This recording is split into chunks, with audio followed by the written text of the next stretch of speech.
most basic and common elements of any language are subjects and verbs. Putting them together in the right way is called conjugation. It works like this. Here's a boy. Let's call him Derek. Derek does lots of things. He does all of these things, and even more. In fact, Derek does so many things that it would be silly to use his name over and over for each verb. Instead, we can just say he. Derek is still the subject, but when we refer to him as he, instead of using his name, we're using a subject pronoun. Think of using people's names as the long route and pronouns as a shortcut to talk about those same people. So, what are the other subject pronouns? For yourself, the subject pronoun is I. Someone you're talking to becomes you.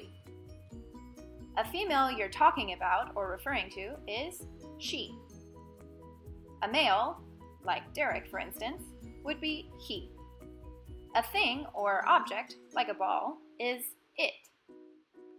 When you're talking about other people and yourself, the subject pronoun is we.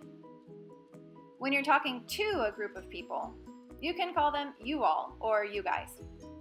Referring to a group of females or males of which you are not a part would be they.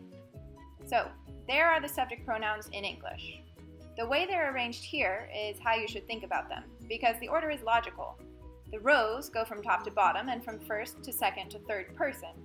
From left to right, they're grouped into singular and plural. Memorize this layout and all verbs will be much easier to handle. Speaking of verbs, subjects don't do much on their own. To give some action to your sentence, you need a verb. But not just any verb. You can't say I be or he am. You need the correct verb for each subject pronoun, and that's called conjugation.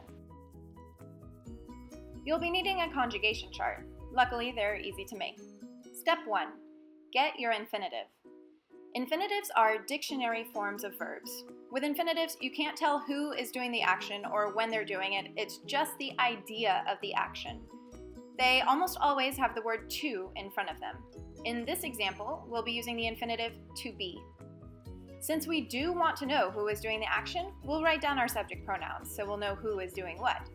But when are they doing it? In the past, the present, the future?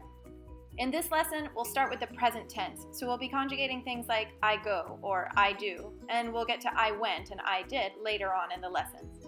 So, all that's left to do is conjugate.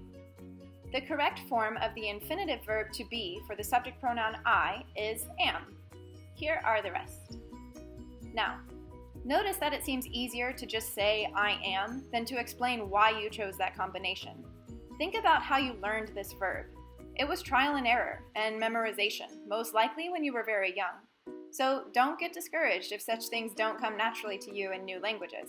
You need time and practice to memorize these things.